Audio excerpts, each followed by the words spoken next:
Sanzola Yahweh.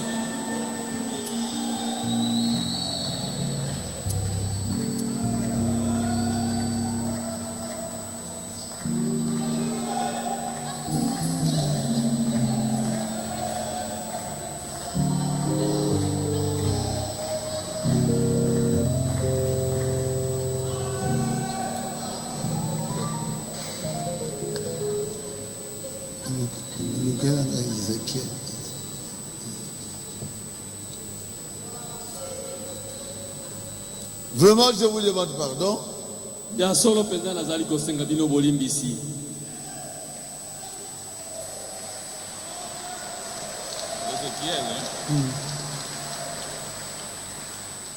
Nous allons nous lever pour lire la parole de Dieu. To kotele mapona kotanga liloba na Nzambe.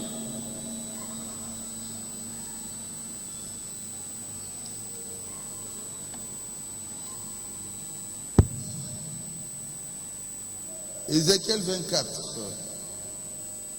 Na buku na Ezekiel mokaponango ya tukumi bale na mine. En tout cas, je serai rapide. Solo penda na kozala Parce que bangu demain, bangu. il faut que je quitte la maison à 5 heures. Pamba te lobi na tongo esengeli na tika ndako na ngonga ya mitano.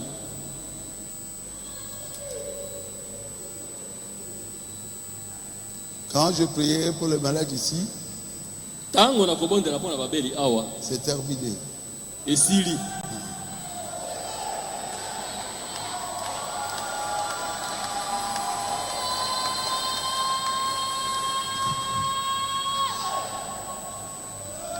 Ézéchiel 24, depuis le verset 23. Ezekiel mokapona tumbe na mine kobanda molongo ya tukumi bale na misato Et 24 aussi. pe tukumi bale na mine.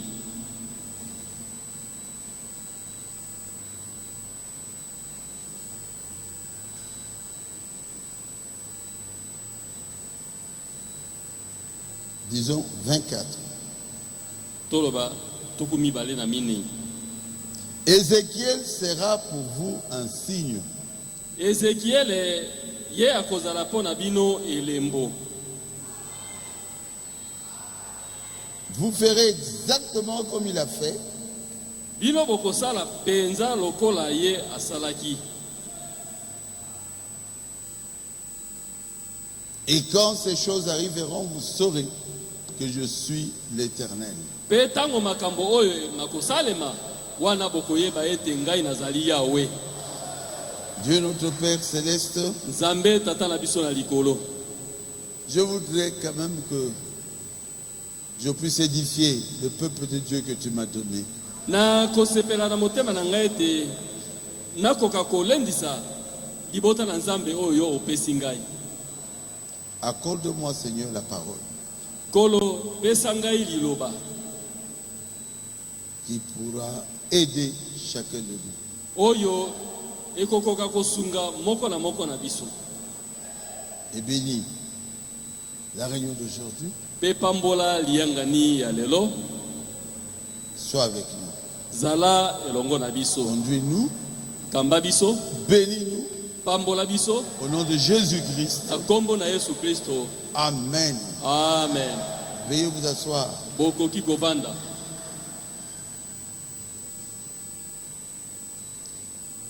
Donc, comme je l'avais dit, demain, nous partirons pour Bandaka. Pela moko na lobaki yango lobi tokokende Mbandaka. Prenez Exode chapitre 4. Bokamata pe na buku na Esode mokaponango ya mine. Depuis le premier verset jusqu'au 8e.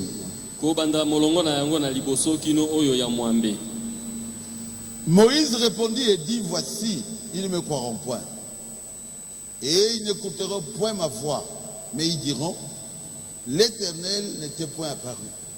Bongo Mose azongisaki ete ndetala bakondima ngai te pe bakoyoka monoko na ngai te po ete bakoloba ete Yawe abimelaki yo te. L'Éternel lui dit, qu'y a-t-il dans ta main? Il répondit, une verge. Yawe alobaki na ye ete eloko nini yango na loboko na yo? Ye alobaki ete lingenda. L'Éternel dit, jette-la par terre. Il la jeta par terre et elle devint un serpent. Et Moïse fouillait devant lui.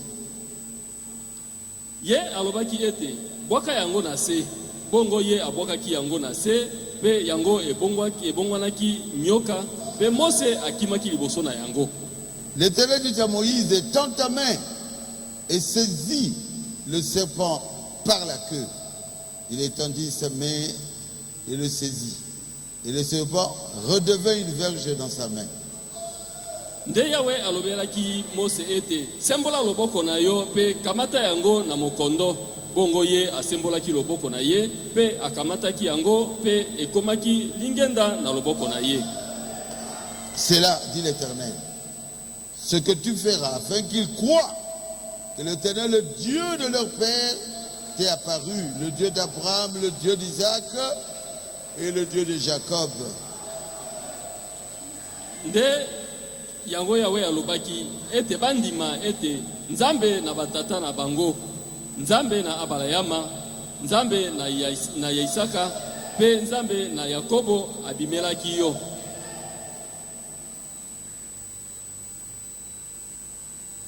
L'Éternel lui dit encore, mets ta main dans ton sein.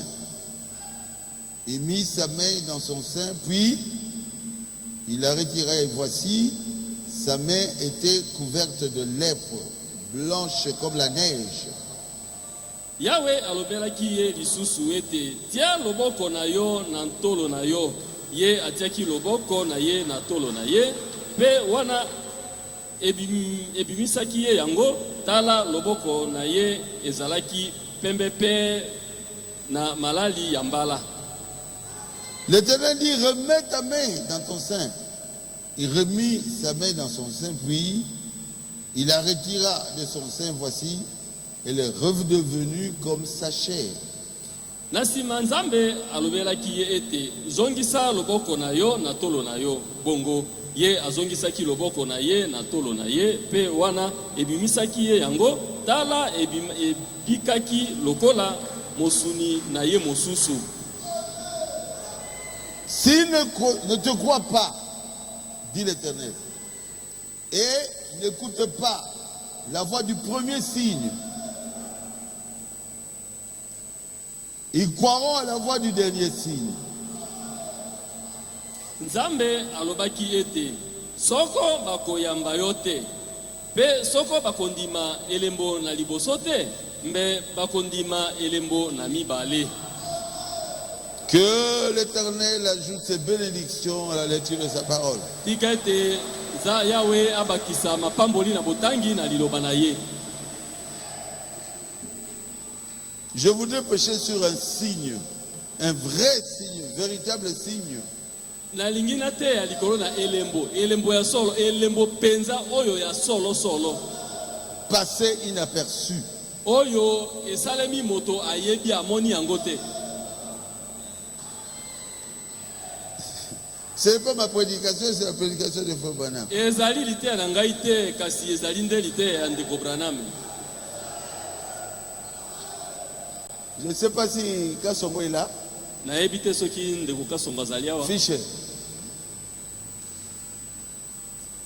Non, hein?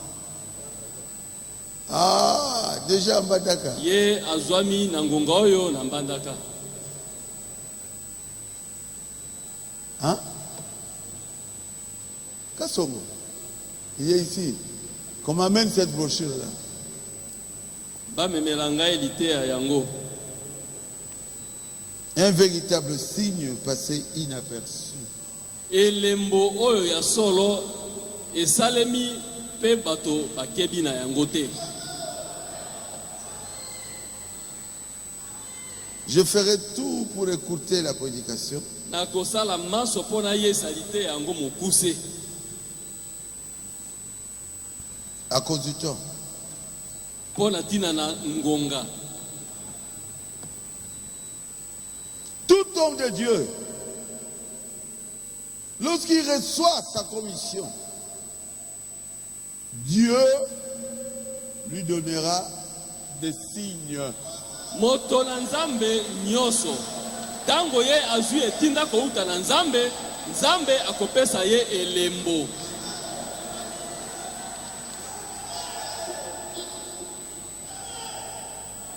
C'est la vérité? Ezali solo. Pourquoi? Mpo na nini? Afin que le peuple puisse croire en lui. Na ntina ete libota bakoka kondimela ye.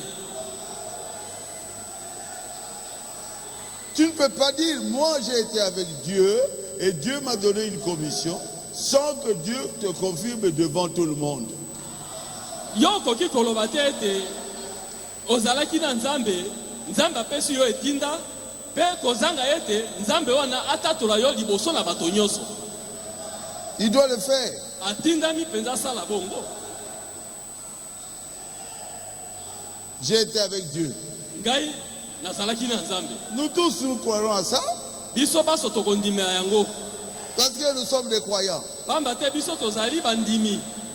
Mais si Dieu ne fait rien avec toi, Kasi nzoki nzambe asala eloko moko te na yo, même pas un miracle, ata ekamwiseli moko te, il nous sera difficile de croire. ekozalela biso pasi mpo tondima. Parce que Dieu lui-même est miraculeux. Pamba te nzambe ye mei azali moyibi kamwa.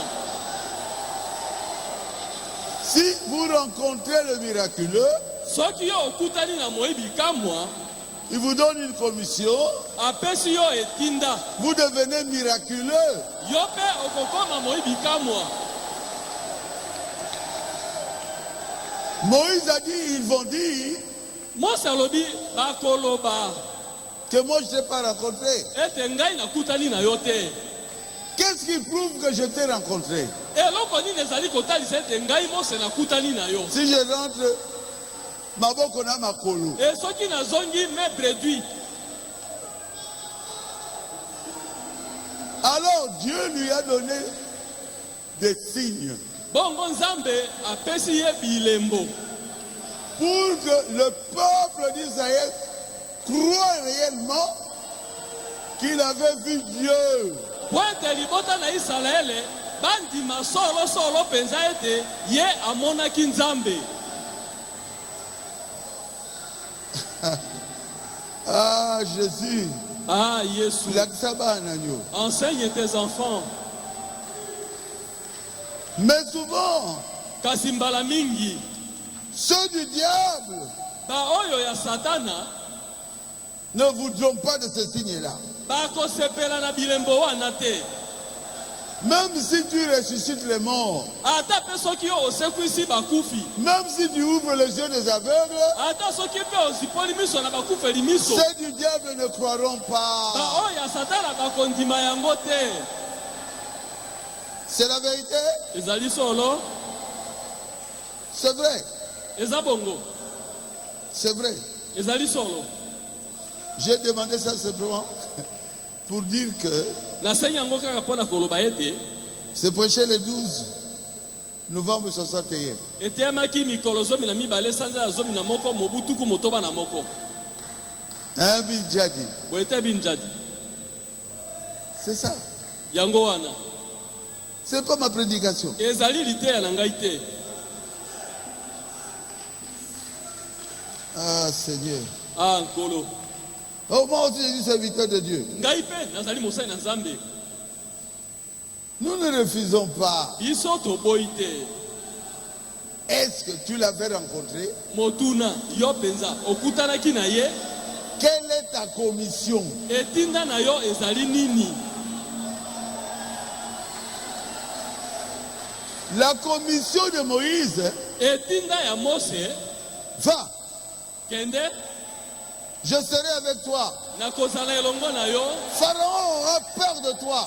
Falo akobanga yo, Je te fais Dieu nakomisi yo nzambe pour Pharaon. mpo na Falo, Je te fais Dieu nakomisi yo nzambe pour Aaron. mpo na Alona. Va, kende je vais entrer en toi. nakokota kati na yo.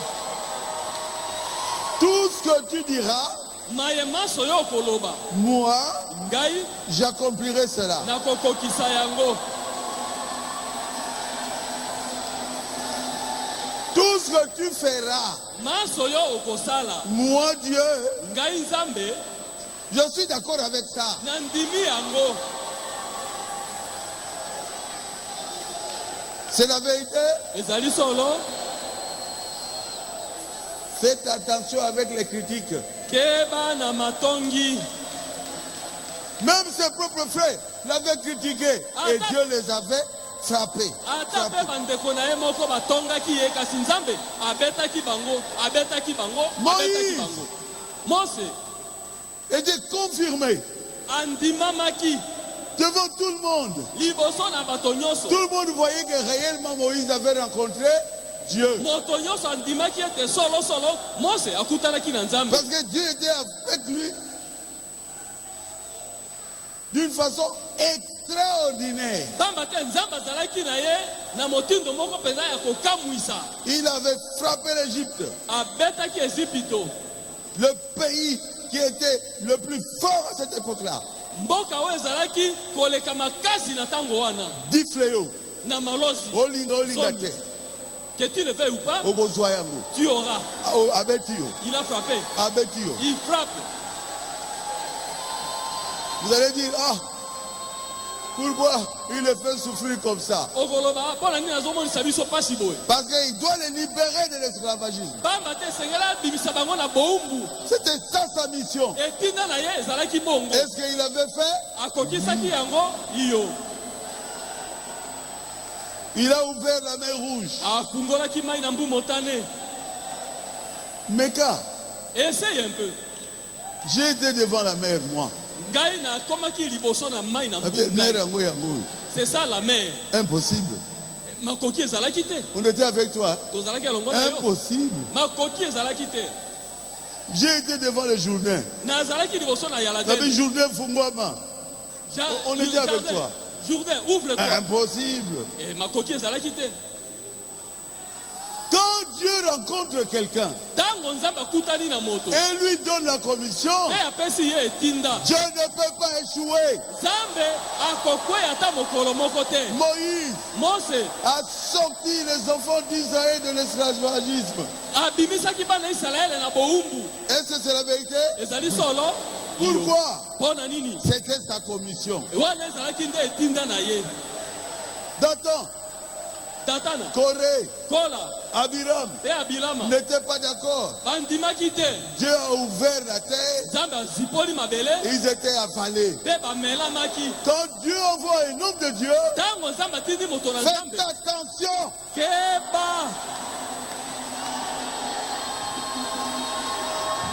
Peu importe l'église dans laquelle tu te trouves, faites attention. La terre va t'avaler. L'homme de Dieu doit continuer à faire son travail. Qu'est-ce que vous avez besoin? L'eau. Il n'a pas dit creuser. Il est allé devant le rocher.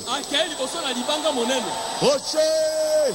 Le peuple de Dieu a besoin de l'eau. Et le rocher a donné de l'eau.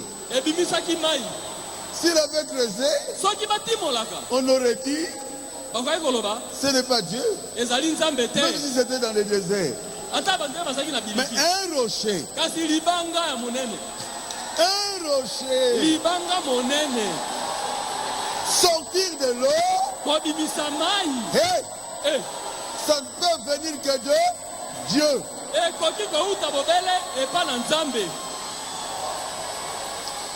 Donnez-moi la main de Frère Toto. Amen. Ah, Jésus. Oh, Jésus. Enseigne tes enfants. Il y a toujours un peuple qui croira à ce signe-là. Moïse était un signe. C'est seulement le peuple prédestiné bobele libota oyo ebongisama uta liboso qui doit voir le signe, nde basengeli bamona elembo qui va considérer le signe oyo bakotia elembo wana na motuya comme une prière, lokola comme une libondeli réponse lokola eyano de leur prière. ya libondeli na bango. Je crois que vous avez vu le film. nakasi bomoni bililingi Il y a un homme qui avait beaucoup prié. eza mobali moko abondelaki mingi Il dit, nous avons un Dieu. alobi toza na nzambe Seigneur, kolo envoie le libérateur tinda mosikoli avant que je meure. liboso na ngai kokufa Je veux voir le libérateur. nazali na posa na mona mosikoli. Et quand Moïse est allé dans l'eau là, dans la boue, mpe ntango mose akei na kati na potopoto et il travaille avec eux, mpe azali kosala mosala elongo na bango l'homme là a dit à Dieu, mobali wana alobi na nzambe tu peux me reprendre. okoki sikoyo kokamata ngai J'ai vu le libérateur. namoni mosikoli. Il a embrassé Moïse. ayambaki mose Il dit, c'est toi le libérateur. alobi yo nde mosikoli. Amen. Amen. Comment? Boni Il est Dieu. azali nzambe Dans chaque génération, kati na eleko na mokomoko il doit avoir un signe. esengeli balmona elembo Et le peuple prédestiné reconnaît le signe. mpe libota ebongisamaki yuta liboso bayebaka elembo Et le signe viendra toujours mpe elembo ntango nyonso eyaka avec des miracles, na makamwisi des prodiges, misala minene des guérisons divines, alobi ko na nzoto la kouta na nzambe confirmation de Dieu. kotatolami ya nzambe Et le peuple mpe libota qui attendait cela oyo bazalaki kozela yango va se réjouir. bakosepela Comme vous aujourd'hui, mpela moko bino lelo vous êtes en train de vous réjouir. bozali kosepela.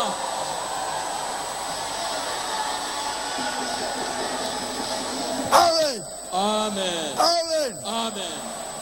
Ah, Jésus. Ah yesu Oh, je suis le signe. omoni ngai oyo nazali elembo. Mais wapi nzambe? Mais où est Dieu? Nous voulons croire que tu es le signe. biso tolingi kondima tozali elembo. Où est Dieu? bongo nzambe azali wapi? Le signe elembo et Dieu ezali nzambe na nzambe doivent devenir un. basengeli bakoma eloko moko. Moïse et Dieu mose na nzambe étaient devenus un. bakomaki eloko moko. Moïse, mose je te fais Dieu. nakomisi yo nzambe. Alléluia. Amen. Parce que les œuvres que tu feras, pamba te misala yo kosala aucun homme ne peut le faire. moto ata moko ata kosala Les yango. gens qui verront cela bato oyo bakomona yango verront que tu es avec moi. bakomona ete yo oza elongo na ngai. Jésus, Ah yesu la kisabana yo. enseigne tes enfants. Comment? Boni Comment? boni Il n'a pas besoin d'attendre Corée à Biram. azalaki na bosenga data na kola mpe abirama Il te. avait besoin de ceux qui étaient prédestinés. azalaki na Des bosenga personnes bayeoyo que Dieu lui avait données. bobangisama liboso bato oyo nzambe apesaki ye bango. Jésus aussi était un signe. yesu mpe azalaki elembo. Comment? boni Oh, nous sommes les pharisiens. oyo biso toye bafarisayi Nous ne croyons pas à lui. biso tondimelaka ye te. Bon, va marcher sur l'eau. kende sikoyo otambola likolo na mai. Okokoka, tu sauras un homme qui marche sur l'eau. moto kotambola likolo na mai C'est Dieu. ezali nzambe.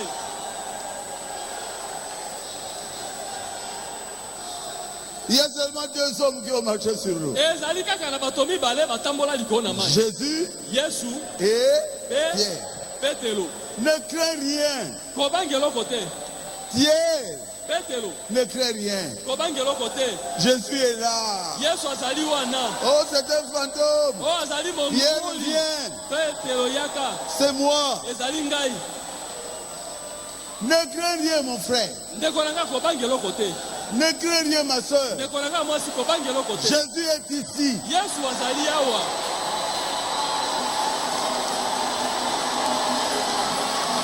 Tu es capable, ozali na makoki devant une situation difficile, impossible, liboso na likambo ya pasi ya kaka de marcher sur l'eau. ya kotambola likolo na mai. Il est là. azali wana, Il est Dieu. azali nzambe. Quand tu vas douter, il va te reprendre. Tango kobeta tembe, akosimba ona loboko. Okokufa te. Tu ne mourras pas. Peu importe les problèmes que tu as, Ata soki likambo nini yango ozali na yango, Jésus est à côté de toi. Yesu azali pembeni na yo. Jésus est la solution à ton problème. Azali eyano na likambo na yo. Tu dois être sûr Yo tindami yo ndima penza. que le signe est avec toi. Ete elembo azali elongo na yo. Il ne t'abandonnera jamais. Akosundola yo ata moke te.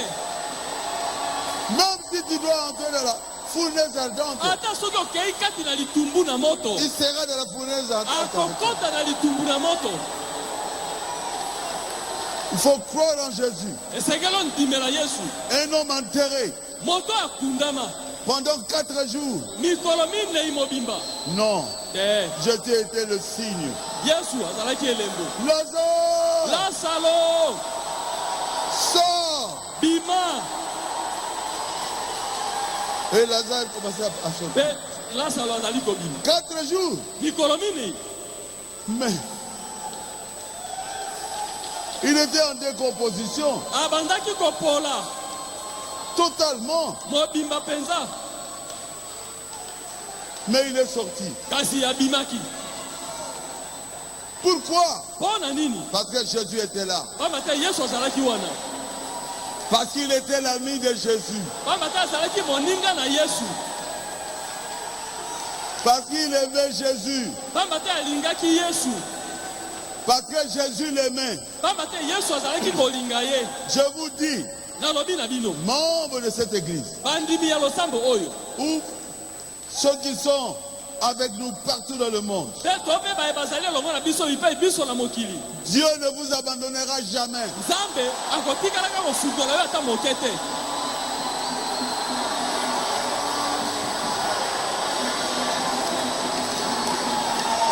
Il ne va pas vous abandonner. Akokoka te kosundola yo.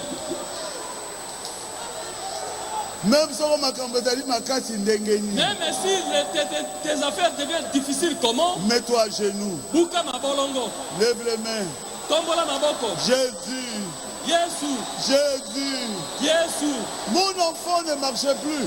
Mwana nanga azali kotambola lisusu te. Je suis allé voir Jésus. Nake epai na Yesu. Jésus. Yesu. Je veux que Rebecca puisse marcher. Nalingi Rebeka abanda Je kotambola. regarde comme ça. Natala boye. Rebecca est en train de venir. Ye Rebeka azalaki Il koya. est un secours. Azali lisungi. Il ne manque jamais. Oyo ezangaka te. Quand vous êtes dans la détresse, Tango ozali kati na pasi.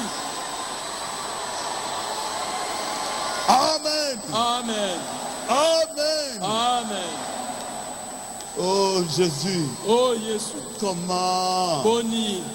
Et les Juifs ne voulaient pas le recevoir. Pe bayuda balingaki koyamba ye te. Et Israël Pe Israele était entré dans la malédiction. akotaki kati na bilakeli Si mabe. Dieu vous donne un signe, Soki nzambe apesi yo elembo, vous rejetez ce signe-là, te yo boyi elembo yango, vous entrez dans la malédiction. okokota na bilakeli mabe. Jusqu'aujourd'hui, Kino moi na lelo, Israël n'accepte pas Jésus. Israele andimaka Yesu te. Ils sont en train de souffrir. Bazali komona pasi. Guerre après guerre, guerre Bitumba après sika na guerre. bitumba mosusu, bitumba sika na bitumba mosusu. Bidjadi, on était là. Binza tozalaki kuna. On voyait là où qui avait prêché Jésus. Tomonaki esika Yesu ateyaka. Et puis les bombes. Pe babombe kweyaki. Je dis. Babombe kweyaki. J'ai demandé au guide, Natuni epa na mokambi. qu'est-ce qui se passe? Eloko nini Non, ezali les ko. Palestiniens sont en train de nous bombarder. Oh bango nde bazali kobwakela biso babombe.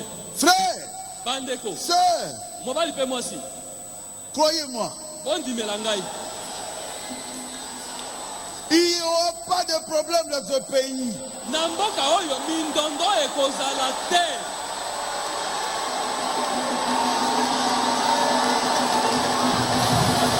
Pourquoi? Pona nini? Il y a un signe dans ce pays. Elembo moko ezali na mboka oyo. Et vous l'avez accepté. Pe bino bondimi elembo Vous yango. l'avez accepté. Bondimi elembo yango. Oh Seigneur, Oh nkolo.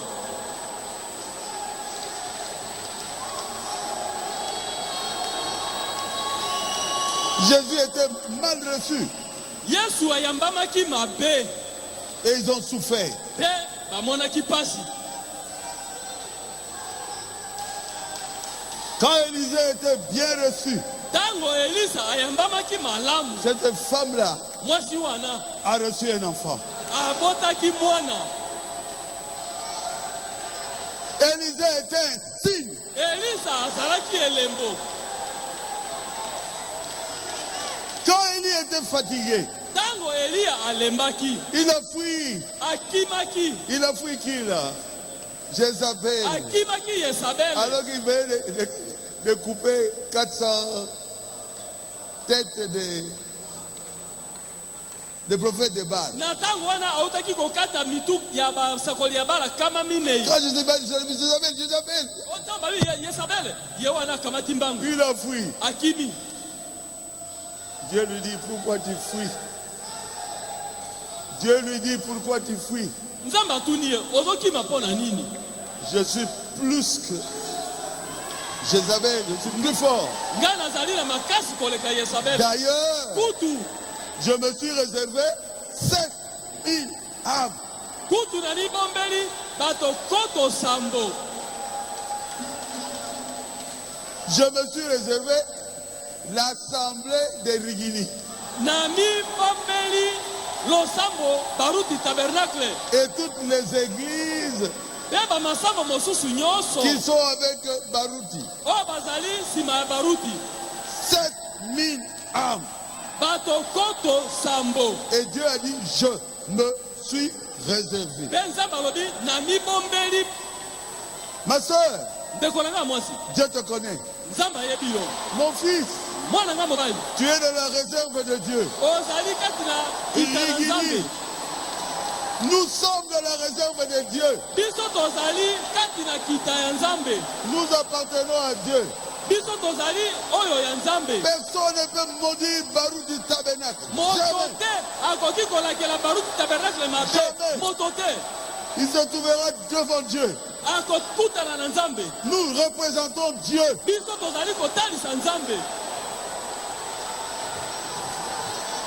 Nous représentons Dieu. Tozali kotalisa Nzambe.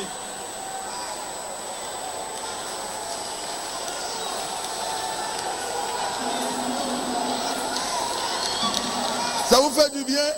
Bozo sepela. Oh, j'ai peur des sorciers. Oh, nazobanga bandoki. J'ai peur.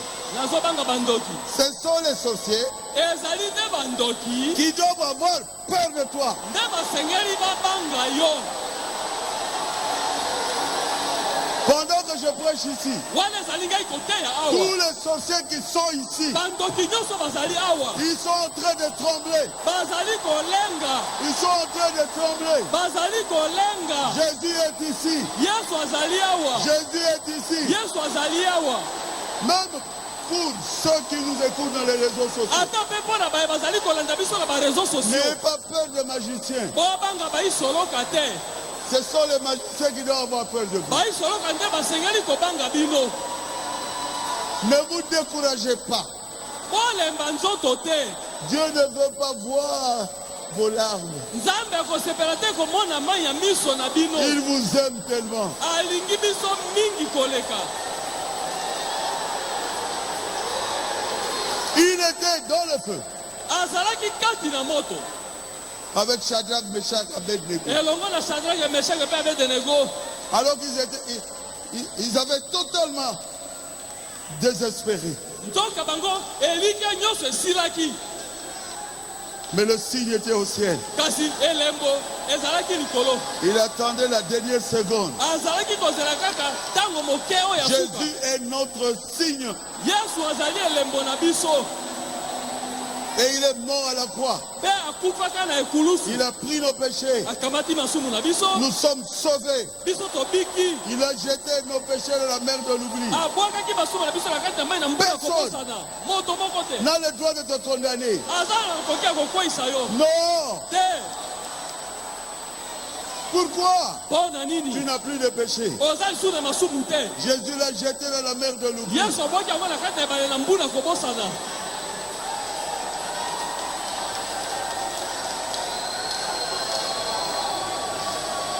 signe, elembo un véritable signe, elembo oyo solo solo passé inaperçu.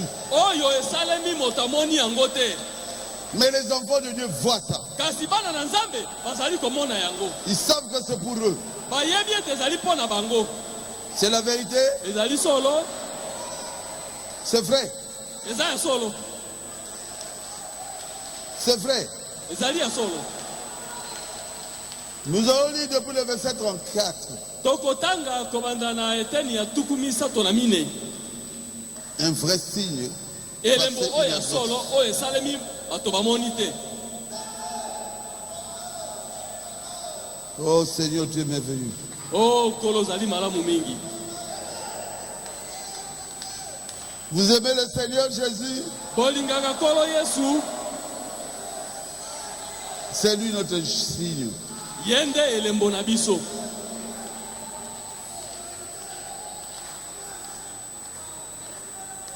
Mais Jésus Kasi Yesu leur a dit alobi na bango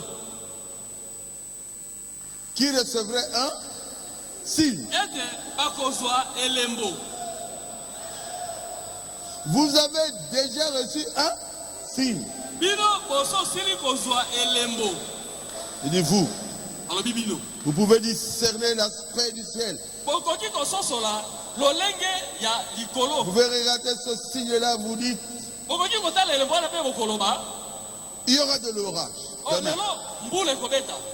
Car le ciel est d'un rouge sombre. Pamba te lola emoneli lokola mwa motane boye. 35. Tuku misato na mitano. S'ils avaient regardé un signe, Soki bango batalaka elembo, ils auraient regardé balingaki batala ye. Louis. Ye. Ils auraient regardé Louis. Balingaki te bamona ye. Ils batala auraient ye. su Balingaki bayeba. qu'il était le signe de Dieu pour eux. Ete ye azalaki elembo na Nzambe mpo na bango. En effet, Soki otali malamu, leur prophétie lisakoli na bango. à son sujet était accomplie. Na ntina na ye ekokisamaki. Oh, le Christ viendra. Oh, Le Kristo Christ viendra. akoya. Kristo akoya. C'est déjà accompli Ese ekokisami. devant leurs yeux. Liboso na miso na bango. Mais ils cherchent néanmoins un autre signe. Nzoka bango bazoluka nde elembo mosusu. Likambo ezosala na miso na yo. Et il y a les Baveugle problèmes se baza passent devant komona. vous. Les aveugles voient. Les boiteux marchent. Bategumi bazali Vous kotambola. cherchez encore quel signe? Siko o elembo nini lisusu yo ozali koluka.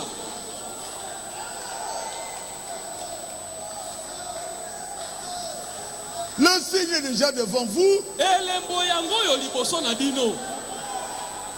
Vous ne voyez pas. Bozomona te. Vous êtes aveugle. Boza bakupeli miso.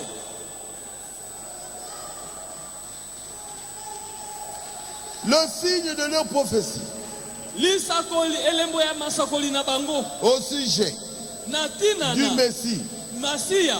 était accompli devant leurs yeux. Ekokisamaki liboso na bango. Mais cherchez encore un signe. Kasi bango bazoluka lisusu elembo mosusu. Oh, Ah, Jésus était étonné. Yesu akamwaki. Le signe, c'est moi. Elembo ezali nde ngai. Vous cherchez encore quel signe? Bozoluka elembo nini mosusu. Moi et le Père, nous sommes un. Ngai na tata tozali moko. Alors ils ont pris Na bongo bakamati mabanga pour le lapider. wana kobamba ye. Le signe a toujours été mal reçu. Elembo tango nyonso eyambamaka kaka mabe. Mais à la fin, Kasi na suka tout le monde va reconnaître le signe. moto nyonso akoya koyeba elembo.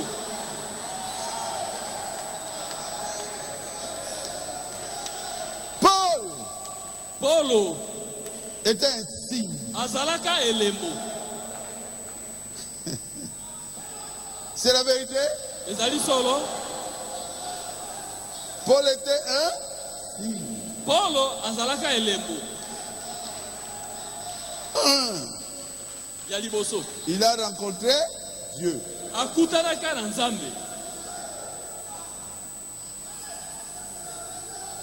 Même Jésus, Ata Yesu.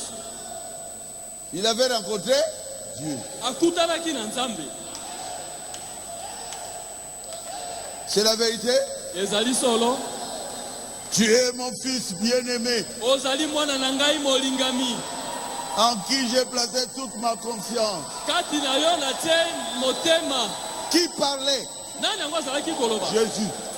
Yesu. Il était adopté. Ye andimamaki. Azwaki lokumu na bomwana.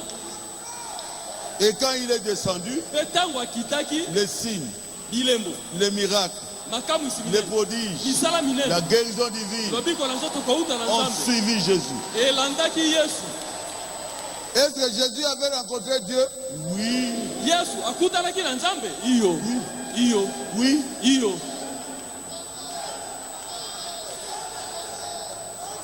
Est-ce que Paul avait rencontré Dieu? Paulo akutanaki na Nzambe. Iyo. Sur le chemin de Damas, Na nzela ya Damaseke. Jésus est descendu. Yesu akitaki. Saul, Saulo. Jésus l'a appelé. Yesu abengi ye. Saul, Saulo. pourquoi me persécutes-tu? Ozali konyokola ngai mpo na nini? Seigneur, qui es-tu? Kolo yo ozali nani? Je suis Jésus que tu persécutes. Nazali Yesu oyo ozali konyokola.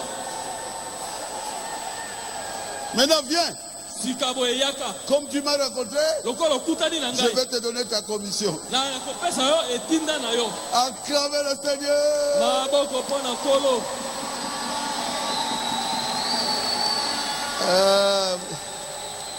Nous avons un Dieu merveilleux. Tozali na Nzambe moko kitoko mingi. Est-ce que la parole est claire?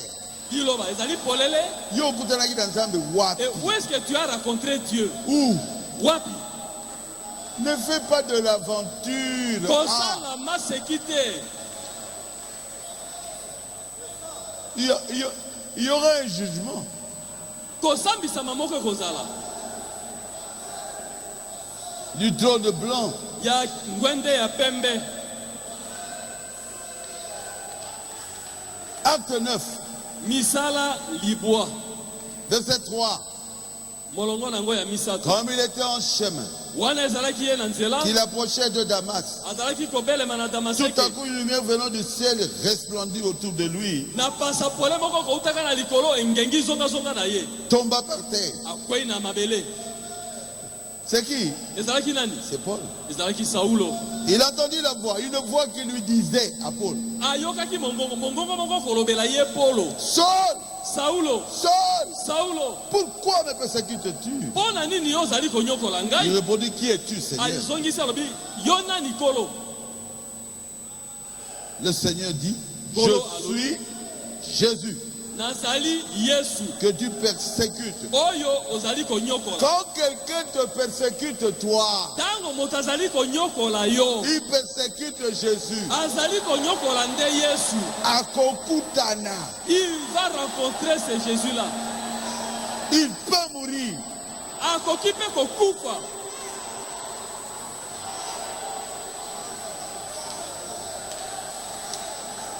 Amen. Amen. Ça vous fait du bien? Ozoka malamu.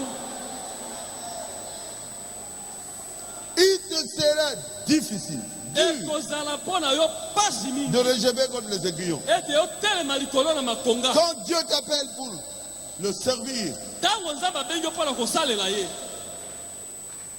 et toi tu dis, non, moi je ne veux pas. Te yo ozali koloba te nalingi te. Non, il te sera difficile. Ekozala pasi mpo na yo. Il est Dieu. Azali Nzambe. C'est clair. Eza polele. Serviteur de Dieu, il faut lui obéir. Basali na Nzambe esengeli botosa ye. Amen. Amen. Amen. Amen. Il est descendu. Akitaki. Il lui a donné des ordres. Apesi ye mitindo. Ce qu'il doit faire. Oyo ye esengeli asala.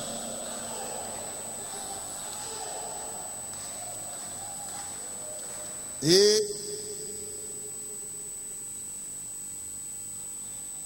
le Seigneur lui dit, Ekolo alobi na ye. au verset 16, 15, Na molongo zomi na mitano. le Seigneur lui dit, Kolo alobi na ye. va. Kende. Non, non, c'est pas là. Bolimbisi wana te.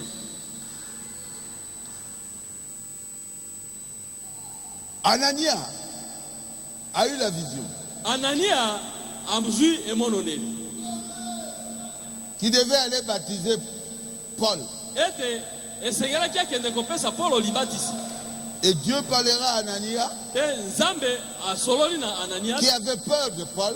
oyo azalaka kobanga Paulo. Va, Alobi kende. car cet homme est un instrument Pamba te mobali wana azali esalelo. que moi, Jésus, j'ai choisi Oyo ngai Yesu naponi pour porter mon nom devant les nations. mpona kosakola kombo na ngai liboso na bato na mabota. Et Anania est venu le baptiser. Pe Anania ayaki kobatisa ye. La mission de Paul, Etinda na Paulo c'était de prêcher aux nations. ezalaki ya koteya na bato na mabota. La mission de Pierre, Etinda na Petelo c'était de prêcher aux enfants d'Israël. ezalaki ete ateya na bana ya Isalaele. Hein? Nous ne voulons pas de confusion. Toboyi mobulu. Oh, moi aussi, Oh, je suis comme le frère Barouti. Naza lokola ndeko baruti. Oh, Oh. mais il y a un seul frère Barouti. Ezali kaka na moko baruti. Tu dois avoir ta mission à toi. Yo osengeli ozwa etinda oyo ya yo. Je suis un peu dur, hein? Naza mwa moke makasi hein. C'est pas dur, hein? C'est bon. Ce n'est pas dur. Non. Il faut obéir à la commission Esengeli otosa na etinda que Dieu t'a donnée. oyo Nzambe apesi yo. C'est simple, non? Ezali pete boete. Vous êtes avec moi? Ozolanda ngai Est-ce que c'est clair? ezali polele. Moi, j'aime toujours que ça soit simple. Ngai nalinga ntango nyonso ezala mpenza pete. C'est simple, hein? Ezali pete. Et Dieu, pour montrer qu'il avait rencontré, Pe Nzambe mpona kotalisa ete akutanaki na ye. Dieu a fait des miracles extraordinaires. Nzambe asalaki makamwisi ya kafu kafu. Par le main de qui? Na maboko na nani? De Paul. Na Paulo. Amoni mwasi moko atambolaka te. Et il a Yaki vu mobali. un homme qui ne marchait plus. C'est acte 14. Hein? Et ça, la misala zomi na mine. Alors, lève-toi. Et il lui a dit, lève-toi. Et moto à Télémi. Et cet homme-là s'est mis debout. On peut jouer avec ça? Oh, sakana na yango. Je vais lire ça. D'accord. Acte chapitre 8. Acte 14, 8. Misala zomi na mine nzela ya mwambe. À Lystre, Na mboka Listre, se tenait assis un homme important de pied, boiteux de l'essence. moto moko azalaki wana mokakatani na utambotama na ye. Et qui n'avait jamais marché. Pe oyo atikalaka ata kotambola te. Il écoutait parler Paul. Azalaki koyoka Paulo koteya. Et Paul fixe le regard sur lui. Pe Paulo atali ye na miso. Et voyons qu'il avait la foi pour être guéri. Pe Paul amoni ete mobali yango azalaki na kondima mpo ete abika. Dit d'une voix forte. Alobaki na mongongo makasi. Lève-toi, droit sur tes pieds. Telema ngwi na makolo na yo. Et il se leva d'un bond et marcha. Pe mbala moko atelemi mpe atamboli. À la vue de ce que Paul avait fait, Na komonaka oyo maye Paul asalaki. la foule éleva la voix et dit, en anglais lyconienne, Bato batomboli mingongo mpe balobi na lokota na bango les ete. dieux sous une forme humaine sont descendus vers nous. Banzambe na lolenge na bato baye kotala biso. Vous êtes des dieux. Bino bozali banzambe. Il a fait quelque chose que seul Dieu peut faire. Asali eloko moko oyo kaka nzambe nde esengeli asala. C'est la vérité. Ezali solo. Alors Dieu agit par lui. Na bongo nzambe azali kosala na nzela na ye. Et il est écrit clairement Pe ekomami polele ete. dans Acte 19. Na misala zomi na libwa. Dieu faisait des miracles extraordinaires. Nzambe azali kosala makamwisi moko ya kafu kafu. Par le main de qui? Na nzela na nani? De Paul. Na Paulo. Acte 19, 11. Wana misala zomi na libwa zomi na moko. C'est Paul qui le faisait. Paul moto azalaki kosala yango.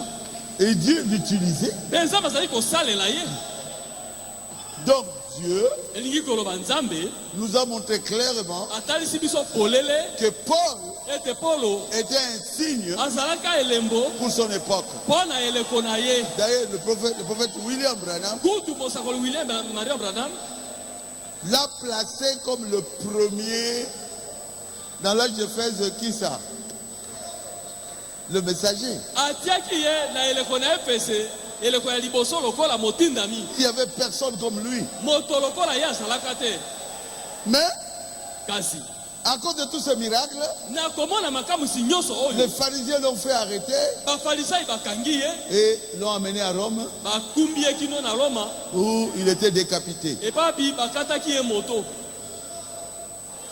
Un signe, Elembo véritable signe elembo oyo ya solo qui fait quoi? Qui est mal reçu, oyo eyambami mabe passé inaperçu. esalemi bato bamoni yango te. Quelqu'un peut dire Amen. Amen. Gloire à Dieu. Kembo na Nzambe. J'arrive presque à la fin. Na komi pene na suka. Branham le frère Branham, ndeko Branham il fut un signe azalaka pe elembo pour sa génération. mpo na eleko na ye. C'est la vérité. Ezali solo. Il faut deux choses. Esengeli makambo mibale. Un, Ya liboso une commission qui vient de Dieu. etinda kouta na Nzambe. Et ce frère Branham l'avait eu Ndeko Branham azwaki yango en 1933 na mobu koto moko kama libwana tuku misato. quand il baptisait. Wana ezalaki kopesa Et libati. l'autre était arrivé à la 17e personne Ekomaki ye na moto ya zomi ya sambo. qui était descendu. Nani yango akitaki? L'étoile. Monzoto. Qui était dans l'étoile? Nani yango azalaka kati na Jésus. monzoto? Yesu. Et Jésus lui a dit, Pe Yesu alobi na ye, je t'ai envoyé natindi yo. comme j'avais envoyé Jean-Baptiste. Pela moko natindaka Yohane Mobatisi. Je t'envoie Natindi yo avec un message na sango moko qui préparera ma seconde venue. oyo ekobongisa boyei na ngai ya mibale. Il a rencontré Jésus. Akutani na Yesu. Et quelle est sa commission? Pe tinda na ye ezalaki nini? Il doit prêcher un message Asengela te ya sango moko qui va préparer les gens oyo ekobongisa bato à la seconde venue. na boyei ya mibale.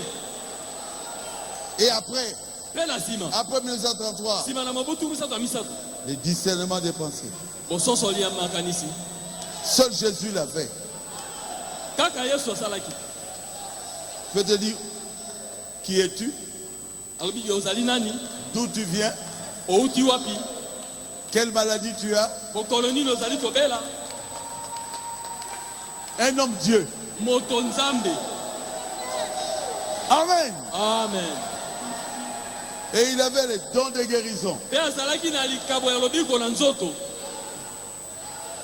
Dieu est descendu pour lui dire, Nzambe akiti mpo na koloba na ye, je viens de la présence de Dieu. nauti liboso na bozali na Nzambe.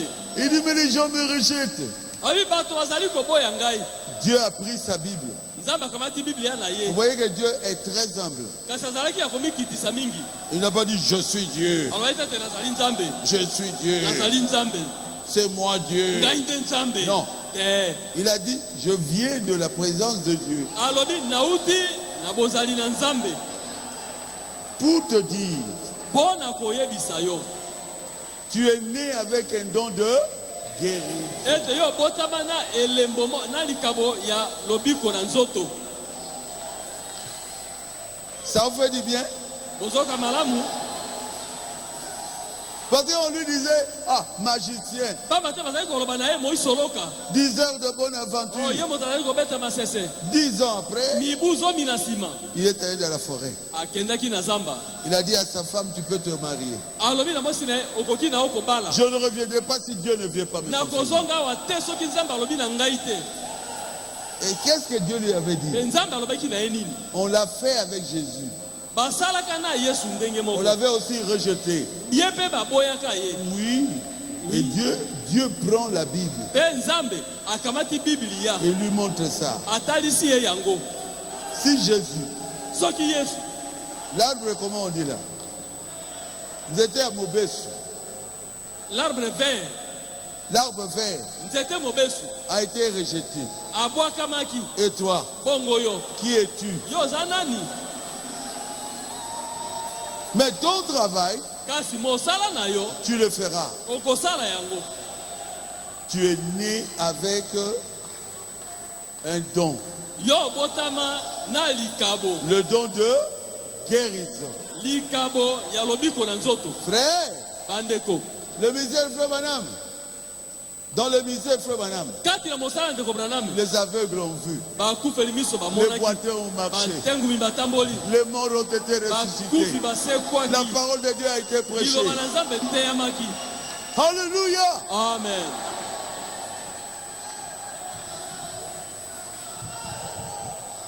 Quel bonheur Oyo nde esengo d'avoir un tel prophète. ya kozala mosakoli ya motindo oyo.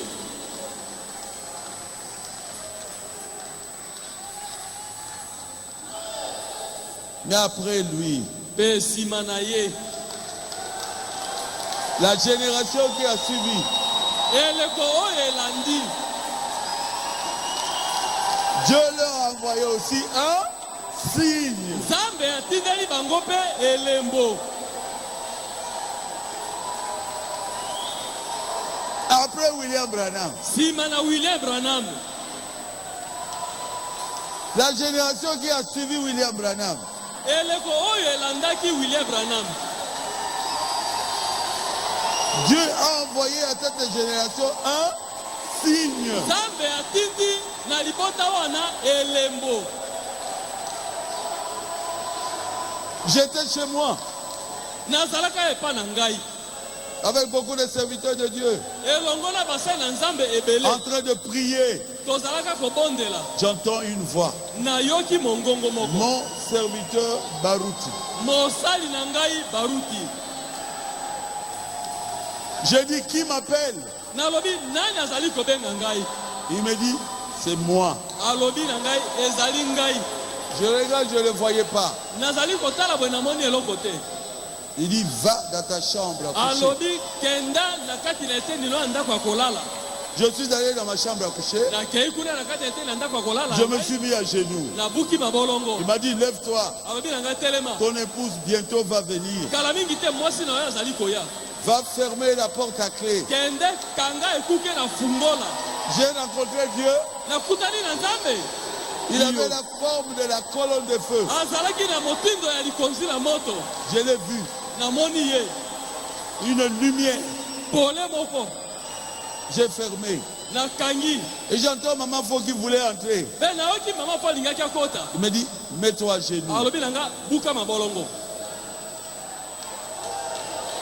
Il m'a donné 3 clés. Apesi ngai mafungola misato. Et cette colonne de feu était sur moi. Pe likonzi na moto wana ezalaki likolo na ngai. Nanda na yo, rumela.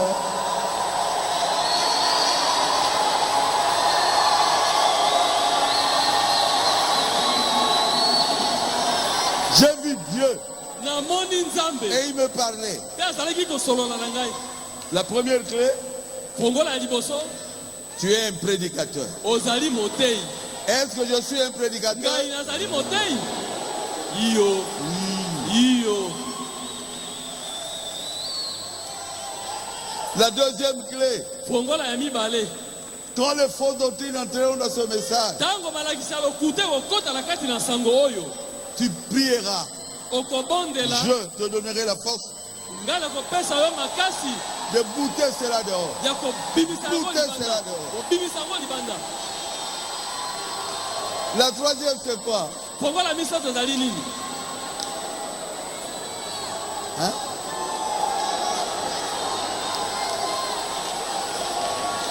Tu prieras pour les malades Okobondela mpo na babeli. et les malades seront guérir. mpe babeli bakobika. Comment vous appelez ça? Ndenge nini bobengaka yango boni? Le don de guérison. Likabo na lobiko na nzoto. Est-ce que Dieu l'a confirmé? Nzambe atatoli yango. Hein, maman, faut yes, sir. Boete mama po. Iyo mbuta mutu. Est-ce que Dieu a confirmé Nzambe penza atatoli que je suis un signe? ete nga nazali elembo. Iyo. Oui. Iyo. Oui. Iyo.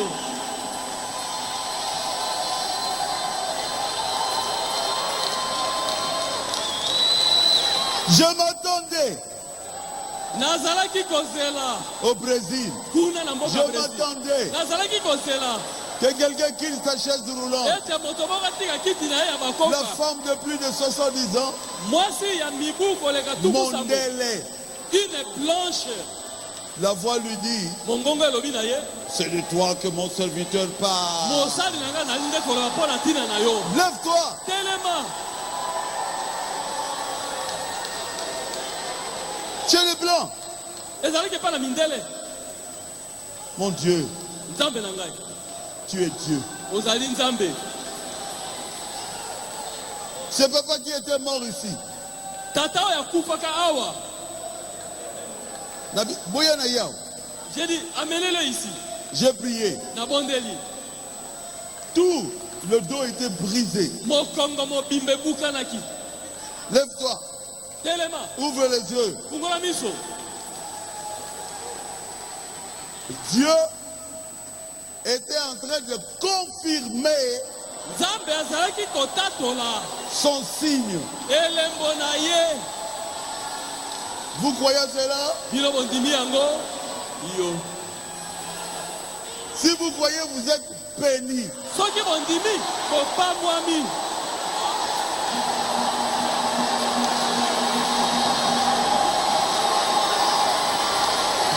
Je suis un signe Nazali elembo. pour cette génération. Mpo na eleko oyo. Même pour tous ceux qui sont dans le monde entier, Kuna na mokili mobimba. qui croient Bazali En kondima. moi. Bandimeli ngai. comme un serviteur de Dieu, Nazali mosala na Nzambe. je suis un signe pour eux tous. Nazali elembo mpo na bango. Jésus a dit, Yesu alobaki. les œuvres que je fais, Misala mizali ngai moi kosala. le signe, Ngai elembo. continuez, Bokoba. vous le ferez aussi. Bino pe bokosala miango.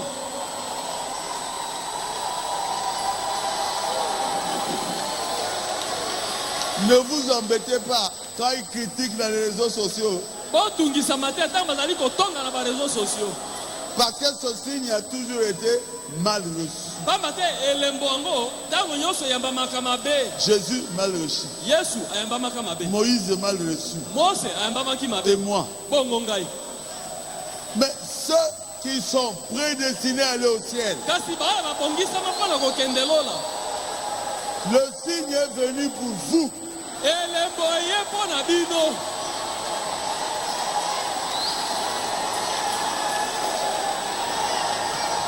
Le signe est venu pour vous. Elembo eye mpo na bino. Soyez fiers du signe. Bozala na lipambu mpo na elembo. N'acceptez pas que quelqu'un critique le signe devant vous. Bosepela te moto abanda kotonga elembo liboso na bino. N'acceptez pas que quelqu'un parle en mal du signe. Bondima te moto aloba mabe mpo na elembo. Longo et Païwani. Quitte là-bas.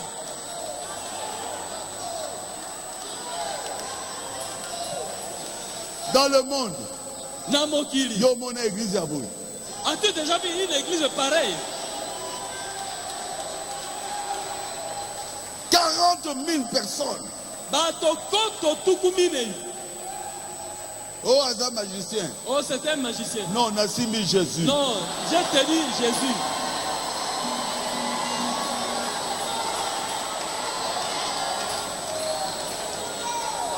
Vous croyez? Bino bondimi, Banangaï, mes fils, mes enfants, bana na ngai, je vous aime. nalingaka bino. Vous êtes dans mon cœur. bozali kati na motema na ngai.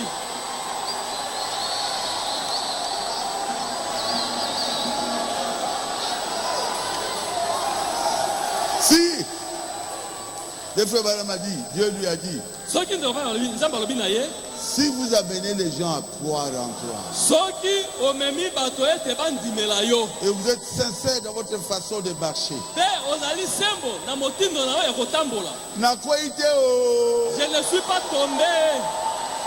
49 ans ya mariage o, Mibu tukumine na libwa ya libala, rien eloko moko te ne résistera à vos prières, ekotelemela na bondeli na yo, même pas le cancer. ata mpe cancer te. Je termine par là. Nasukisi awa, Vous qui êtes avec le signe, bino me bozali elongo na elembo, purifiez-vous. bomipetola, Bientôt nous serons enlevés. kala mingi te tokonetolama, Vous allez me remercier là-bas. kuna bokotonda ngai. Moïse, hein, Mose tout ce qu'il disait, maso oyo azalaki koloba, les gens croyaient. bato bazalaki kondima yango. C'est la vérité. Ezali solo,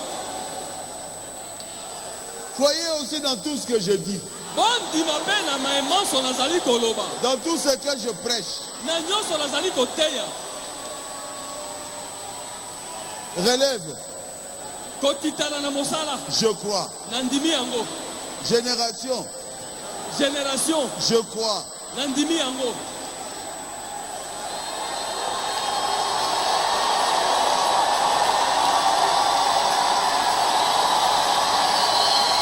Dites à haute voix, Loba na mongongo makasi, même ce que vous n'avez pas encore prêché, ata oyo nano oteya te, nous croyons déjà.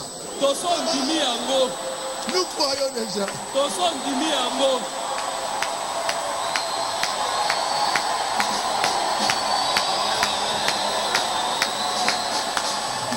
Vanda na yo, umera, anda na yo.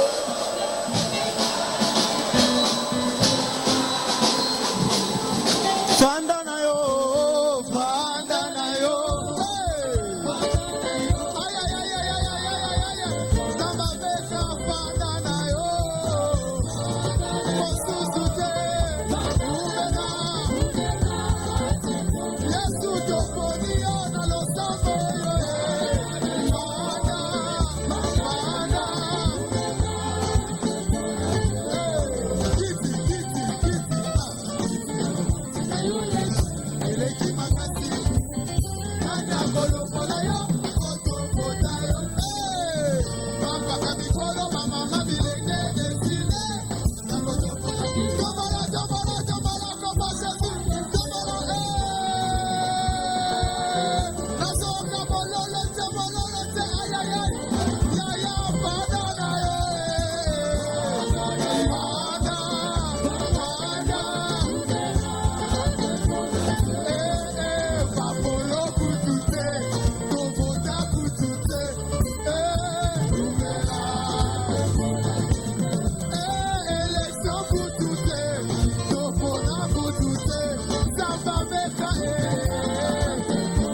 Jésus.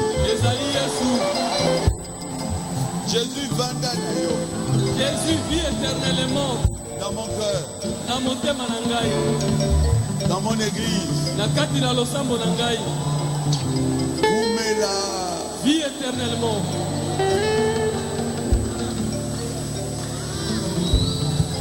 Révérend Guy, que Dieu te bénisse. Moeli memia gimuke banzamba pambola yo.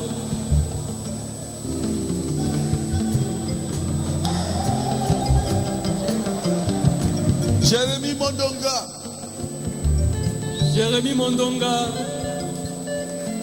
que Dieu te bénisse. Zambe ya pambola yo.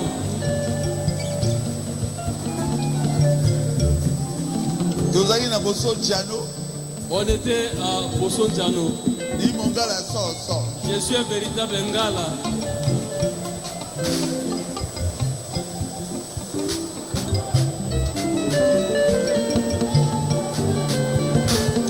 Dieu notre Père céleste, Zambe tata na biso na likolo. je leur ai dit que tu les aimes. Nalobi na bango te yo olingaka bango. Tu es le signe Ozali elembo. qui avait pris leur péché Oyo akamataki masumu na bango. à Golgotha, Kuna na Golgotha. qui avait pris leur maladie Oyo akamataki bokono na bango à Golgotha, na Golgotha. qui avait dit tout est accompli. Oyo alobaki ete maso makokisami. Guéris les malades ici. Bikisa babeli awa. Nous voulons voir ta main. Tolingi komona loboko na yo. Nous savons que tu es là. Toyebi ete yo ozali awa. Nous voulons te sortir de l'histoire. Tolingi tobimisa na kati ya masolo ya kala.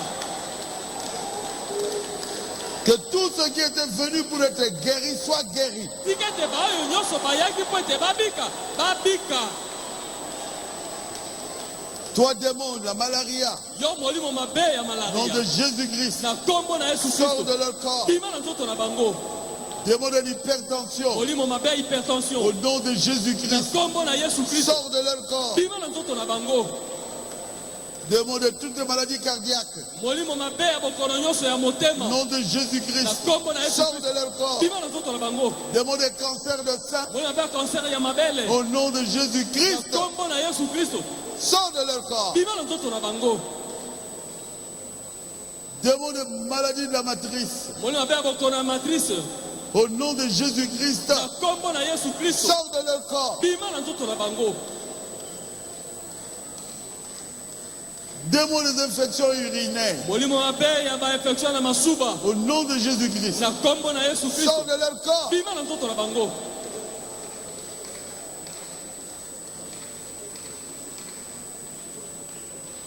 Démon de maladie de dos, Molimo mabe ya bokono ya mokongo. hernie discale, Hernie au discale. nom de Na Jésus-Christ, kombo na Yesu sors de Kristo. leur corps. Bima na nzoto na Démon de bango. mbassou, Molimo mabe ya mbasu. au nom de Na Jésus-Christ, kombo na Yesu sors Kristo. de leur corps. Bima na nzoto na bango. Démon de la maladie de l'estomac, Molimo mabe ya pasi na estomac. au nom de Jésus-Christ, Na kombo na Yesu sors de Kristo. leur corps. Bima na nzoto na bango. Démon de toutes les maladies pulmonaires, Molimo mabe ya bokono nyonso ya au mipululu. nom de Jésus, Na kombo na Yesu sors Kristo. de leur corps. Bima na nzoto na bango. Démon de mari de nuit, Molimo mabe ya mibali ya butu. femme de nuit, Basi ya au butu. nom de Jésus, Na kombo na Yesu. je brise ce Na mariage-là. komi libala wana. Sortez de leur vie. Bima na bomoi na bango.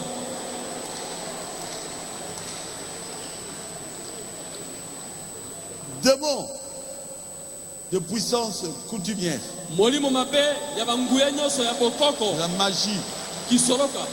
de la sorcellerie, Kindoki. au nom de Jésus-Christ, Na kombo na Yesu Kristo. sors de leur vie. Bima na bomoi na bango.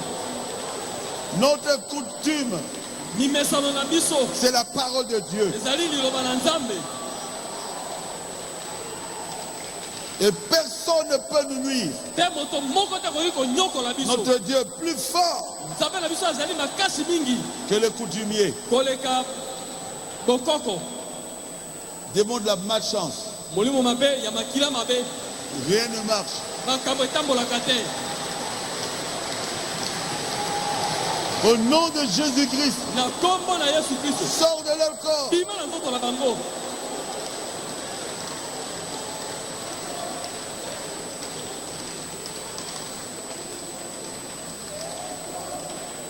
Nous avons la chance biso tozali bato ya makila malamu, Nous avons le bonheur tozali na bomengo à cause de ce que Jésus a fait à la croix pour nous. na maye Yesu asalaki na ekulusu.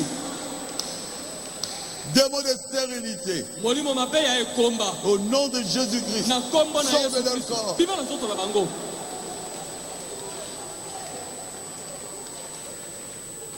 Seigneur, Kolo que mes filles puissent avoir des enfants. tika ete bana nga basi babota bana. Démons de faiblesse sexuelle, Molimo mabe ya bolembu ya kimobali au nom de Jésus-Christ, na kombo na Yesu Kristo. sors de leur vie. Bima na bomoi na bango. Seigneur, tu es Dieu. Kolo oyo ozali Nzambe. Démons de cancer des seins, Molimo mabe ya cancer ya mabele au nom de Jésus-Christ, na kombo na sors Yesu de leur Kristo. corps. Bima na nzoto na bango.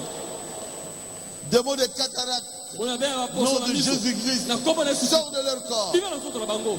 Démons de glaucome, Molimo mabe ya au tension ya nom de miso Jésus-Christ, na kombo na Yesu sors Kristo. de leur corps. Bima na nzoto na bango.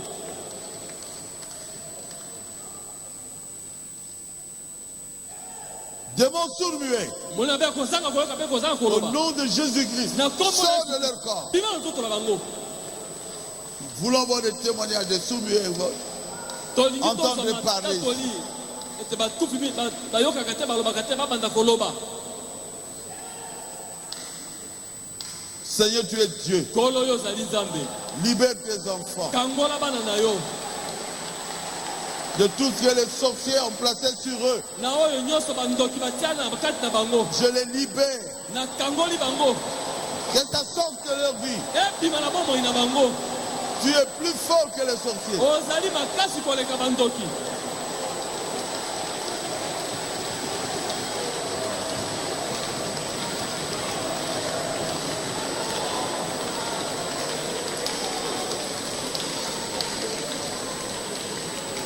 Qu'ils puissent avoir des bénédictions, Bakoka kozwa mapamboli des mariages, mabala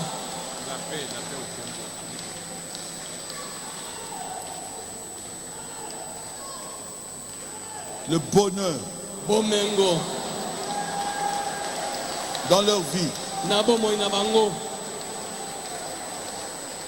Seigneur, nous prions pour qu'il y ait la paix Kolo tozali kobonza mpo ete kimia ezala au Congo démocratique. na mboka na biso Congo démocratique.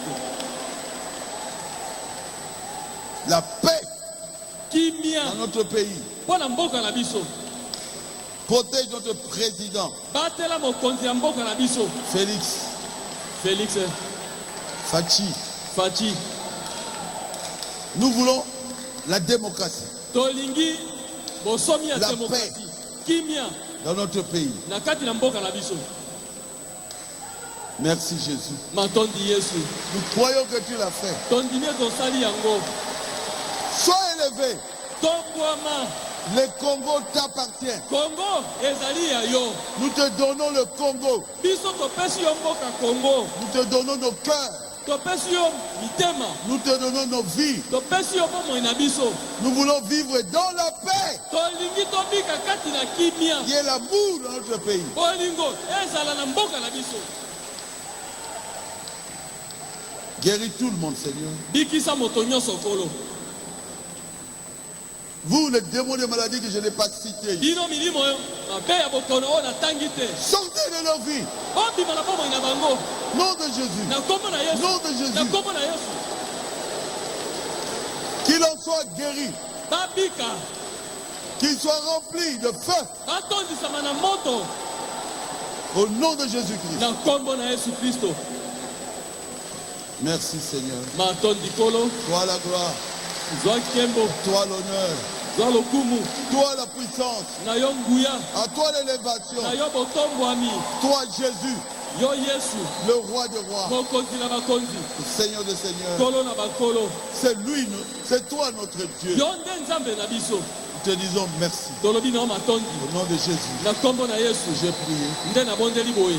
Amen. Amen. Amen. Amen. Amen. Amen.